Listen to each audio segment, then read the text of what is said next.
This is Professor Behrang, and the topic of today's lecture is surface tension. As usual, take a pen and a paper and start taking notes. Let's get started. So what is surface tension? Surface tension, just like other properties such as viscosity, such as, I don't know, enthalpy, things that we have talked about before, is a property of a liquid. And surface tension is interesting because it means something when the fluid, the liquid we're talking about, is in contact with a different fluid. So it's not just exactly just the fluid itself. It's like when we are talking about surface tension of water, what other fluid in this case that we are talking about is usually a gas, air, the water is in contact with. I'll give you an example. So this is a glass of water and there is surface tension. I mean, on the top layer of the fluid, it is in contact with the air in the room. So surface tension of water means something when it is in contact with air at a certain temperature and pressure. So if you change the temperature of the air, you have to wait for it to reach equilibrium with the fluid. So we're assuming that the water and the air have the same temperature. And of course, when they are in thermodynamic equilibrium, the pressure of air becomes the pressure of water. And that affects the value of surface tension of water. One more time, surface tension is a property that first you got to tell me water is in contact with what gas on top of it. Is it air? Is it like pressurized argon on top of it? That would change the value of surface tension. But what is it? So in nature, you have seen what surface tension is. Surface tension is the property that basically enables mosquitoes to land on water and walk on water like Jesus. And if you have seen water droplets or rain drops, so they have a certain form, or if you have seen capillary effect in plants, or even if you could take it like a paper towel, and if there's water on the desk or something, and then you hold paper towel on top of it, you realize water rises up in the paper towel that way and absorbs the moisture.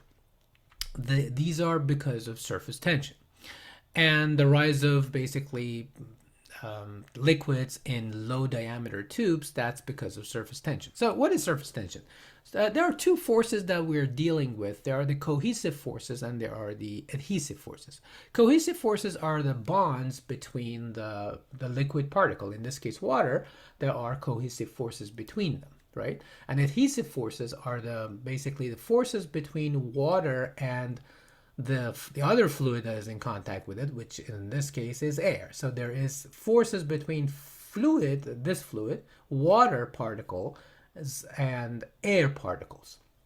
In the case of surface tension, the cohesive forces between water particles are bigger than the cohesive forces between water and air particles. And because of that, basically, surface tension happens. So let's take a look at this diagram.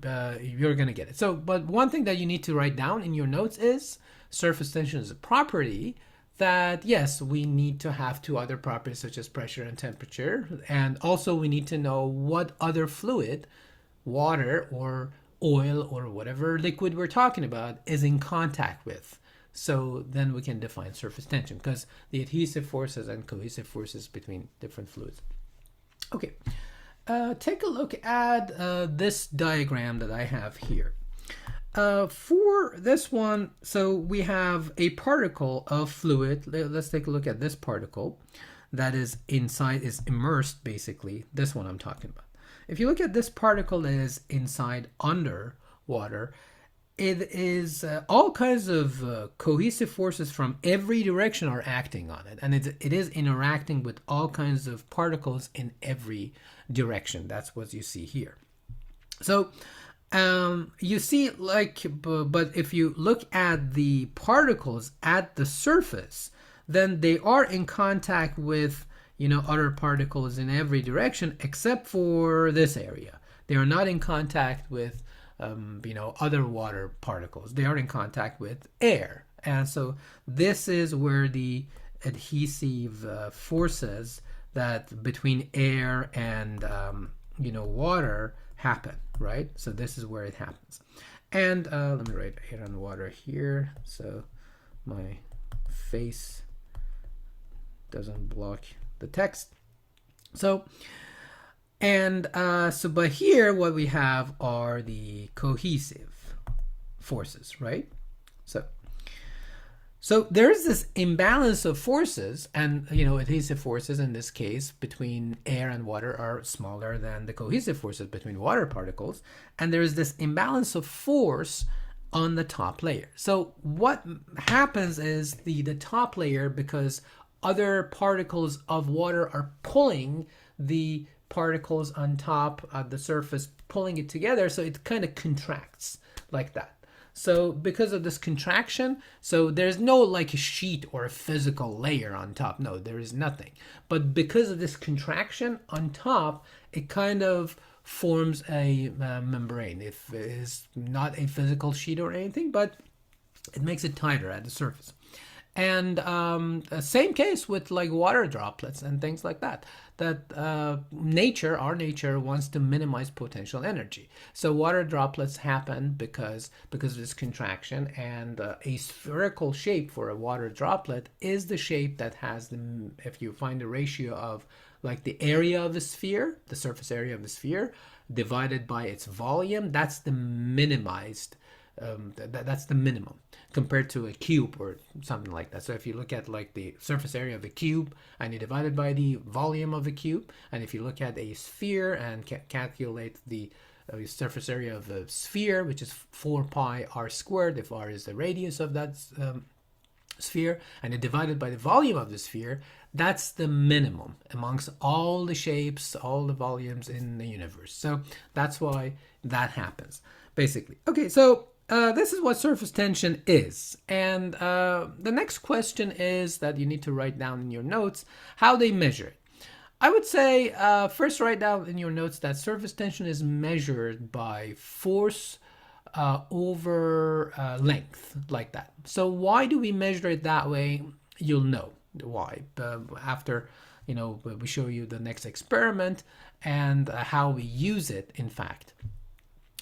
So because it's always, we get to that. We get to that in the next video probably. So write down in your notes that the unit for surface tension in basic SI units is Newton over meter. Force over some sort of length. But where does that come from? So let's take a look at the next one. This is an experiment. So think of the fluid as soap solution. I mean, anyone who has grown up at some point in their life has blown some soap bubbles, right? So let's say we have a wireframe, something like this. This is the wireframe we have, right?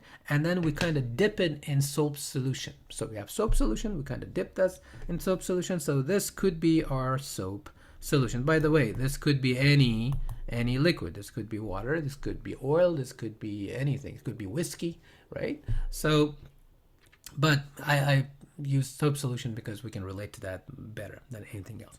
So we have a wireframe, something like this. There are 3 sides to this wireframe that are stationary. These 3 sides are not moving. And then there is the side that is actually moving. And this is the side that is moving, this one. This side is moving. So we can actually pull it. So we start pulling it until we reach a certain level of tension. So that soap solution, whatever, that very tiny film of soap solution stays like almost flat, something like that, and without bursting it, right? And then we look at the top-down view of it. This is the top-down view. What you see here is a top-down view. If you look at the top-down view, so what you see here is surface tension, and you apply sigma f x, and x equals 0, then this would be the direction of x. You can see it here. If you apply that, and you have to apply some sort of force to keep that layer, that film, under tension without bursting it. So this is a statics problem, basically. Static problem, sigma fx equals 0. So in the positive x direction, what I have is just f, that value of f, that I can use some sort of measurement system in the lab and measure it in terms of Newton, right? Okay. And then f then if it's static, then there has to be some sort of force from the fluid that keeps it together. And because we don't have F equals ma here, we don't see any acceleration for that. For the moving part, this is the moving part of that frame. That part is not moving. So we applied some force, but it's not moving, it stopped, and then everything is under tension. This is where surface tension shows up. Surface tension is, in fact, as we said, is the force, the cohesive force at the layer when that fluid is in contact with something else.